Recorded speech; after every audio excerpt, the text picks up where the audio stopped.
In a world obsessed with filters and facades, the most powerful magnetism comes from what we dare not show.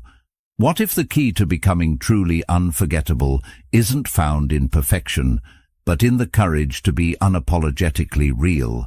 Carl Jung, the master of the human psyche, revealed a profound truth. We don't desire what appears flawless. We're drawn to what feels authentic. The 7 paradoxical traits of an unforgettable person aren't the ones society told us to chase. They're the ones we've been taught to hide, suppress, or silence. But here's the twist. What you've been hiding might be exactly what makes you unforgettable. We spend so much time polishing the outside, our appearance, our words, our image, while the real power is buried underneath. That quiet strength, that unshakable calm, that ability to be fully present without performing. It's not about being the loudest in the room. It's about being the one people feel, even after you've left. And the Stoics knew this. Marcus Aurelius didn't speak to impress. He spoke to understand himself. Epictetus didn't chase attention. He mastered his inner world. And that's the real flex today. Owning your truth so fully that you stop needing anyone's permission to be powerful. So if you've ever felt like you're too much or not enough, like people overlook you no matter how much you give, this video is going to flip the narrative. We're diving into 7 secrets that make someone unforgettable, not by strategy, not by charm, but by becoming so rooted in who you are that no one can replace your presence. And if this kind of content speaks to something real in you, if it challenges you or brings you peace, then there's one simple free favor I'll ask. Just tap that subscribe button. That's how we keep growing this space together, with truth, with depth, and with no filters. Let's get into it. Secret 1. Don't be a filtered version of yourself. Let's be honest. Most of us are performing without even realizing it. Not on stage, not in front of an audience, but every day, just trying to keep up. We edit our emotions like we edit our photos. We post smiles while our hearts are tired. We tell people we're fine because it's easier than explaining what's really going on. It's become second nature. But here's the problem. When you perform too long, you start to forget who you actually are underneath the act. You trade authenticity for approval, and after a while, the approval stops feeling like enough. Aristotle once said, "Knowing yourself is the beginning of all wisdom." But how do you truly know yourself if you've spent years becoming who the world told you to be? This isn't just about social media. It's about a mindset. It's about the way we hide our opinions in conversations, or water down our excitement so we don't come off as too much. It's the way we avoid taking up space, because somewhere along the way we were taught that being fully ourselves was risky, too loud, too different, too inconvenient. But guess what? Every person who ever changed the world was all of those things. Carl Jung wrote, "The privilege of a lifetime is to become who you truly are. Not who your parents expected, not who your job prefers, not the version your friends are most comfortable with. You, the raw, unfiltered, flawed, evolving version. That's where your power lives, not in the polished image, but in the truth beneath it." Jung's entire psychological model was built around individuation, the process of integrating all the parts of yourself, even the messy ones, to become whole. And let's be real, wholeness is way more compelling than perfection. Think about the people who've left the deepest impression on you. Were they the ones who had it all together? Or the ones who made you feel like it was okay not to? The people who were honest, even when it wasn't pretty. The ones who laughed without hesitation and cried without apology. Those people stay with us. Not because they were flawless, but because they were real. And in a world drowning in fakeness, real is revolutionary. Socrates challenged us to examine our lives, not just live them on autopilot. And part of that examination means asking the hard stuff, like, where am I pretending just to be accepted? If you sit with that question long enough, you'll find the cracks in your identity. The little places where you've traded truth for comfort, those are the places that need your attention, not your judgment, your attention, because that's where the masks live. And when you peel them off, you start to feel something wild and unfamiliar, freedom. And here's the thing, they'll tell you being real is too much, that you're too emotional, too quiet, too intense, too soft. But notice how every version of too much is just code for hard to control. And that's the point. Stoic philosopher Epictetus taught that freedom isn't about doing whatever you want. It's about not being owned by anything outside of you. When you stop bending yourself to fit into someone else's comfort zone, you reclaim that freedom. You become someone who lives from the inside out, not the other way around. Plato spoke of the shadow on the cave wall, a false image we mistake for reality. How many of us are still living in that cave, still mistaking the shadow version of ourselves, the one we think is easier to digest, for the real thing? But there's nothing digestible about authenticity. It's bold, it's layered, it's challenging, and yes, it's absolutely worth it. Because once you stop hiding, something incredible happens. The people who are meant for you find you. Not the ones who tolerate your shine, but the ones who reflect it back. And the ones who aren't ready for your truth, they fall away. Quietly, naturally, without a fight. Let them go. Because you were never meant to be a watered-down version of yourself. You were meant to be whole, fully expressed, at peace with your contradictions. Not everyone will get it, and that's fine. You don't need 100 fans.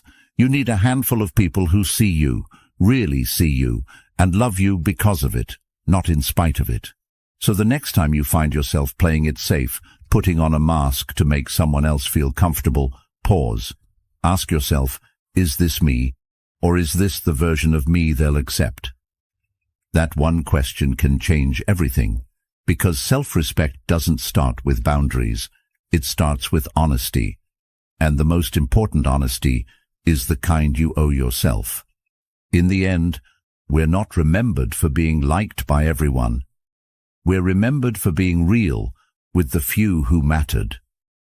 Let your presence be something they feel, not just something they see.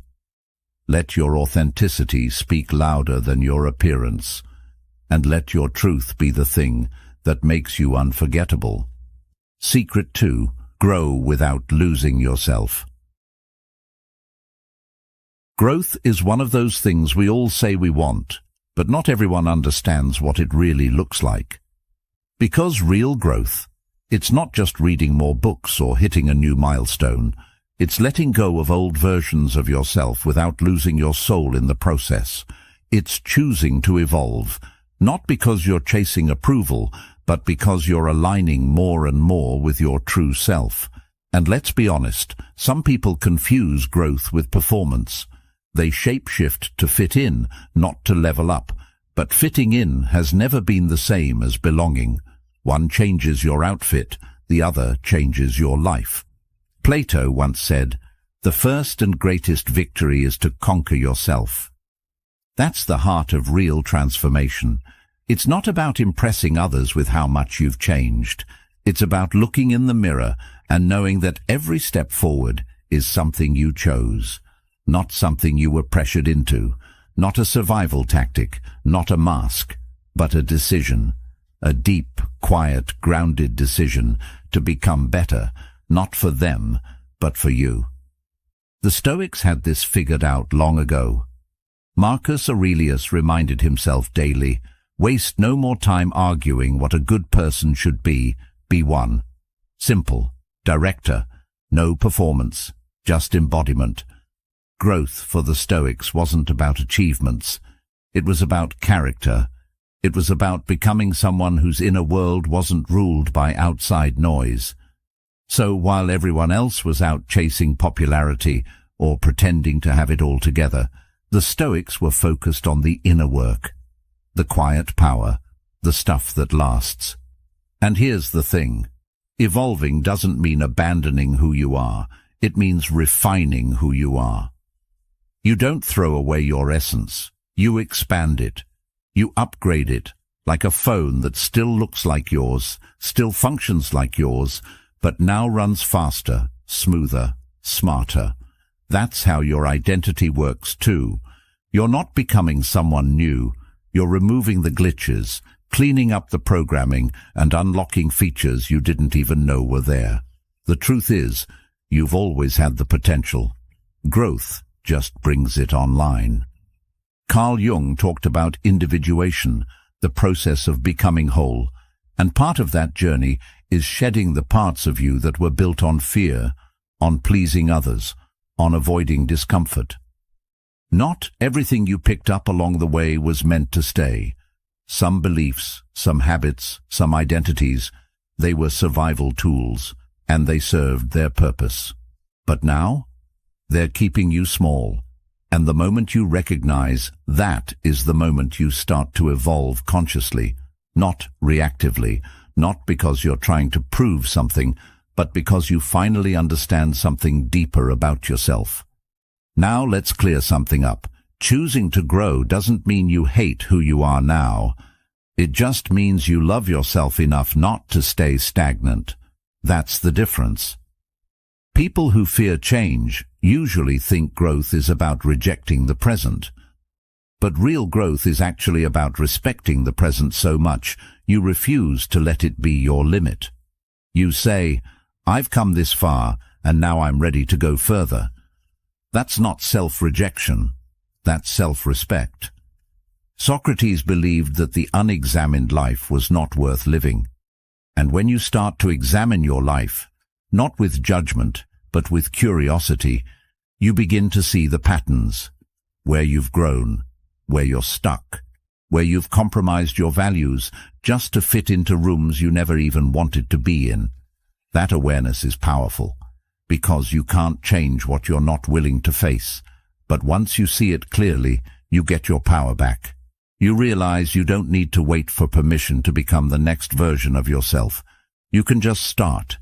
And listen, growth is messy. It's not all glow-ups and breakthroughs. Sometimes it's awkward. Sometimes it's lonely. Sometimes it means saying goodbye to people who only liked the older, quieter, more agreeable version of you. But let them go.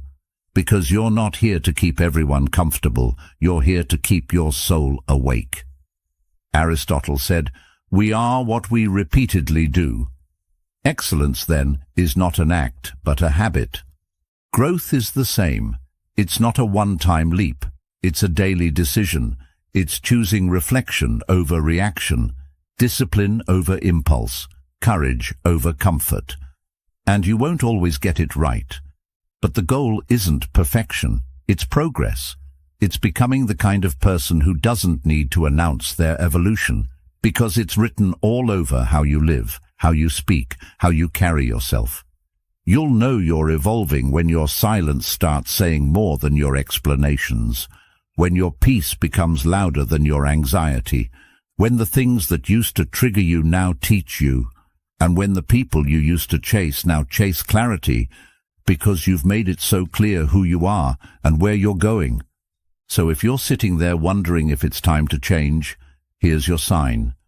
Don't wait for rock bottom. Don't wait for permission. You're allowed to outgrow what once felt like home. You're allowed to shift, to stretch, to let go of labels that no longer define you. Growth isn't betrayal. Growth is truth. And when it's rooted in your values, not your fears, it becomes something no one can take from you. You don't grow to be loved. You grow because you already love yourself enough to move. And that's what makes you unforgettable.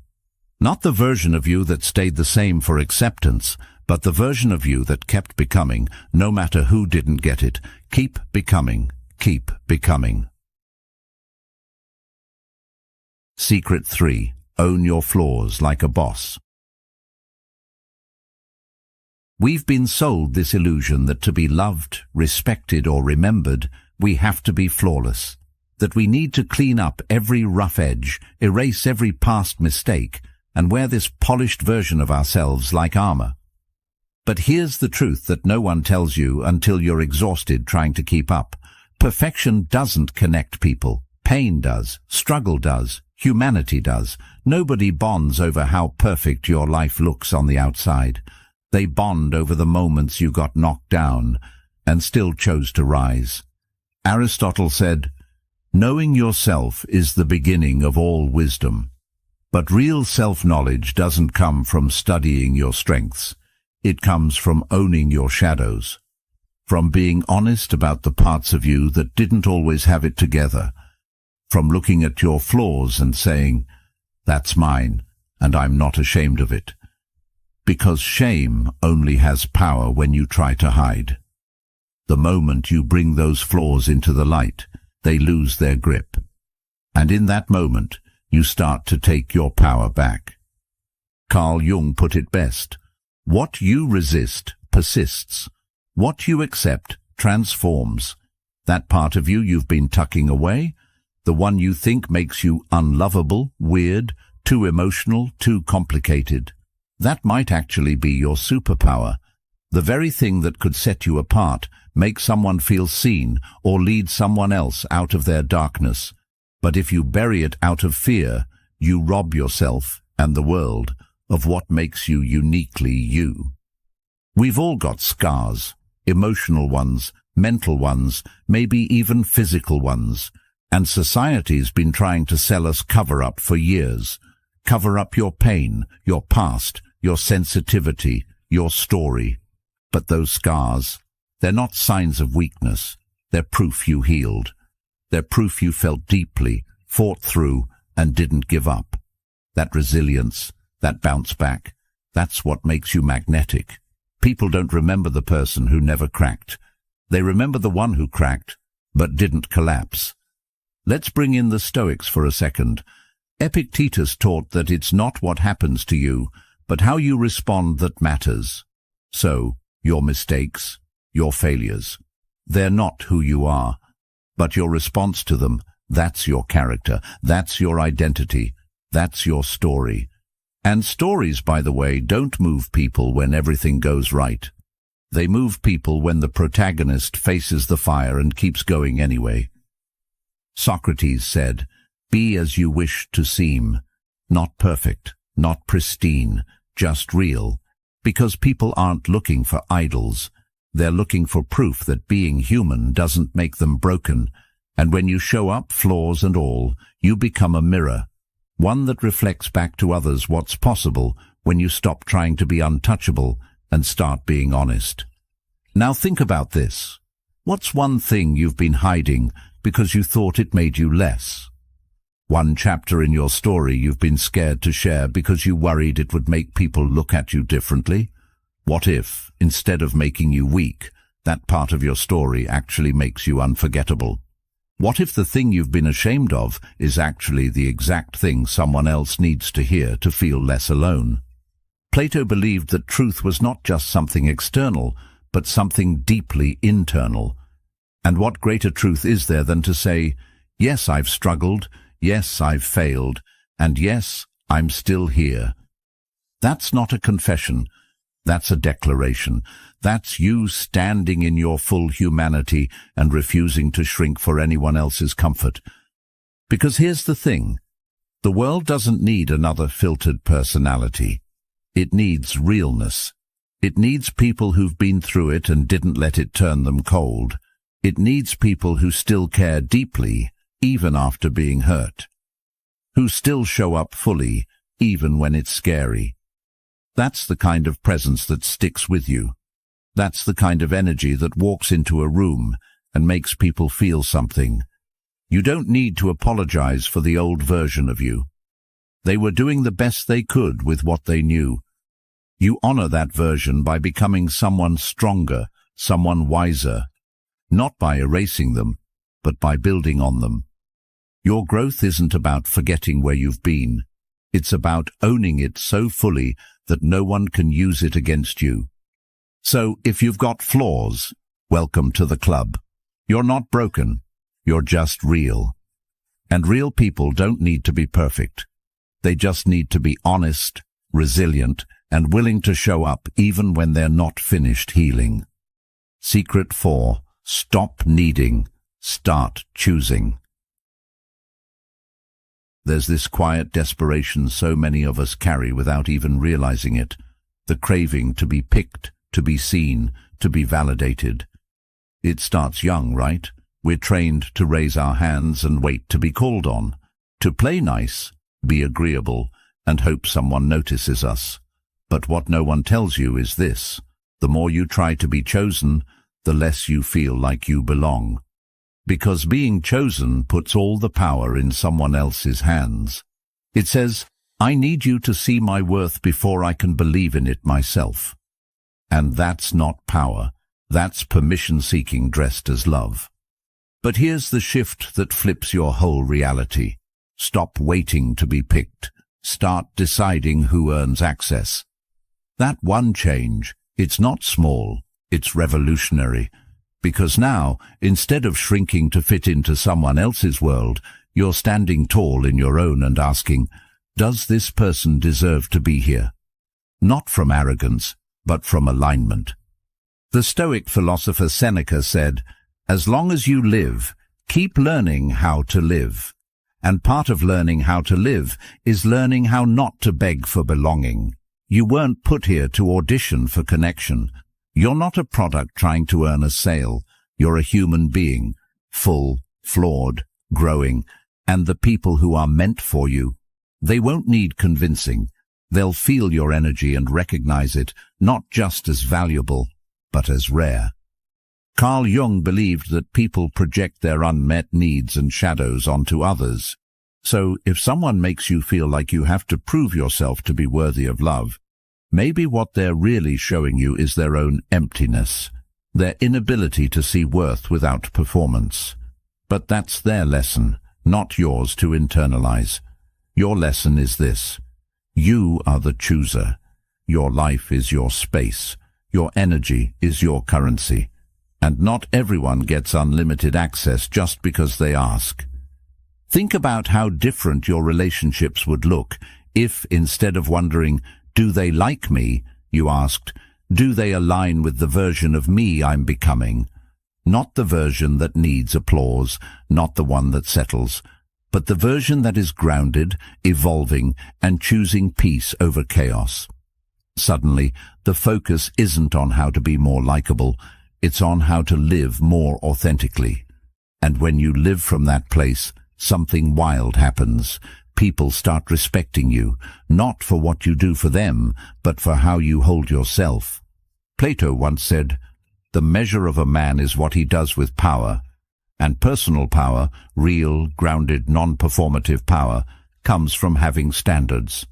From knowing that love, attention, and intimacy aren't things you chase. They're things you welcome when they come from the right place. You get to decide who steps closer and who stays at the gate. Not to play games, but to protect your peace. And let's be real, peace is expensive. You've fought for it. Don't give it away for cheap. There's a confidence that doesn't need to speak, a presence that doesn't need to perform. When you stop chasing approval, people feel it. They feel your self-respect. They feel your boundaries. And something in them, consciously or not, starts thinking, this person's different. I don't want to lose this. That's what makes you unforgettable.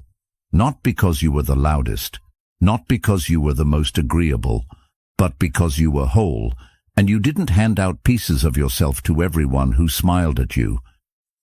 Socrates taught that the secret to change is to focus all your energy not on fighting the old, but on building the new. So build this version of you, the one who doesn't shrink, the one who doesn't ask to be chosen, the one who knows that the right people will never make them question their worth. And the wrong ones? Let them go. You don't need their permission to be powerful. So from now on, don't measure your value by how many people want you. Measure it by how true you are to yourself. Because when you show up with that kind of energy, that kind of intentionality, people feel it. And more importantly, you feel it. You walk different. You choose better. You no longer need to be chosen. You already are, by you, and that's what changes everything. Secret 5. Be intense, without apology. There's this unspoken rule floating around. Don't feel too much. Don't speak too passionately. Don't care too deeply. Be chill. Be easy. Be low maintenance. But let's tell the truth. None of that creates real connection. It creates distance. It creates performance. It turns you into a muted version of yourself. And if you've ever been told you're too much, too emotional, too sensitive, too intense, I want you to hear this loud and clear. That's not a flaw, that's a gift. You feel deeply because you care. You express intensely because you're alive. You're not too much. You're just not easy to ignore. Carl Jung believed that the emotional world was not something to repress, but something to integrate. He said, "There is no coming to consciousness without pain." That intensity you carry, it's not there to break you, it's there to wake you. It's the part of you that won't allow life to stay surface level. And yes, it may make some people uncomfortable, but that's not your problem to fix. That discomfort usually says more about their emotional limitations than your emotional intelligence. And let's talk about intelligence for a second. Emotional depth is not weakness, it's wisdom. Aristotle spoke of the virtue of moderation, but he didn't mean suppressing your nature. He meant mastering it, directing it, feeling without drowning, loving without losing yourself. That's the difference between chaos and courage. And make no mistake, your ability to feel deeply is courageous. Because in a world where most people numb out, scroll endlessly, or build walls, you show up with your heart still open. That's not too much. That's rare. Now, why do people call you too much? Because intensity can't be controlled. It demands presence. It asks questions. It feels everything. And that level of honesty scares those who are hiding behind masks. Your passion makes them question their apathy. Your tears make them face their numbness. Your truth, it makes them uncomfortable with their lies. So rather than do the work to meet you where you are, they label you too intense, too emotional, too complicated. But that's not truth. That's projection. The Stoics, yes, even the masters of self-discipline, never told us to deny emotion. They told us to understand it. Marcus Aurelius wrote, "You have power over your mind, not outside events. Realize this, and you will find strength." That includes your emotional life. You don't need to tone yourself down. You just need to direct your fire, channel your passion, let your emotions inform you, not rule you. That's strength. That's emotional maturity. That's what sets you apart. Socrates once said, "To know thyself is the beginning of wisdom." Well, knowing yourself means knowing how deeply you feel and not making yourself wrong for it. It means honoring the fact that your sensitivity isn't weakness. It's awareness. It's your radar for truth. It's the reason you walk into a room and feel what no one is saying. It's why your intuition is so strong, why your connections go deeper, and why the people who truly know you feel seen in a way they've never felt before. So no, you're not too much. You're just unwilling to live small. You're unwilling to fake indifference. You're unwilling to detach from things that matter to you. That doesn't make you difficult. That makes you authentic.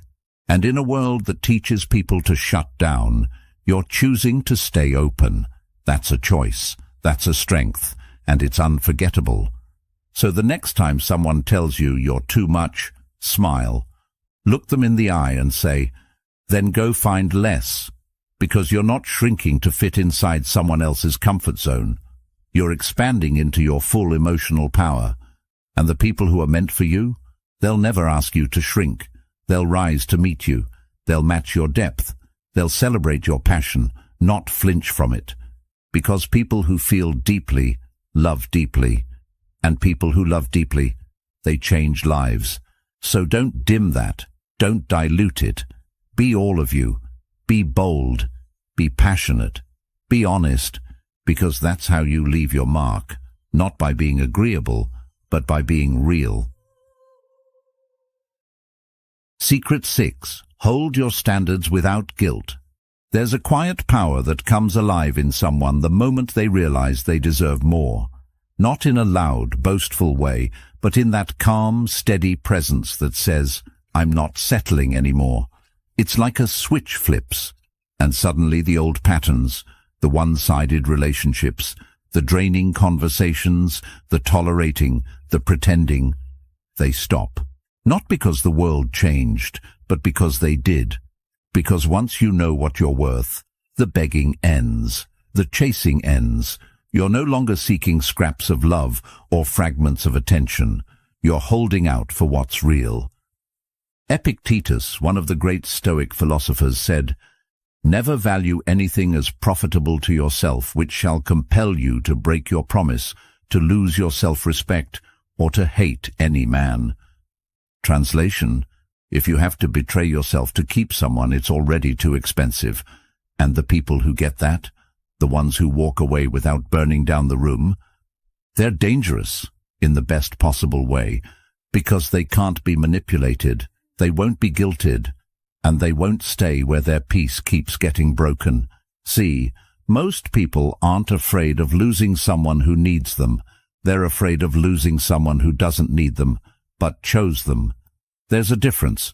When you know what lifts your energy and what drains it, you stop making decisions from loneliness. You start making them from clarity, and that's rare. That's magnetic. That's what makes people want to earn a place in your life instead of assuming one. Carl Jung said, "The most terrifying thing is to accept oneself completely. But the truth is, once you do, you stop asking others to do it for you. And when you're no longer performing for love, people start seeing the real you. That version, the one who's grounded, self-respecting, unwilling to play small, is the version they don't want to lose, because that kind of presence is stabilizing. It's refreshing. It's real. But let's be clear. Boundaries aren't walls. They're filters. They don't push people away. They let the right ones in. Boundaries say, here's what I will allow. Here's what I won't. Not because I'm cold, but because I'm clear. And that clarity, that's what keeps your energy safe.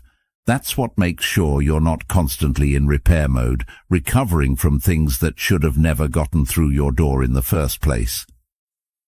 Socrates taught that the secret of change is to focus all of your energy not on fighting the old, but on building the new. So, if you're tired of being drained, overlooked, or taken for granted, maybe it's time to stop trying to fix the people who don't know how to value you.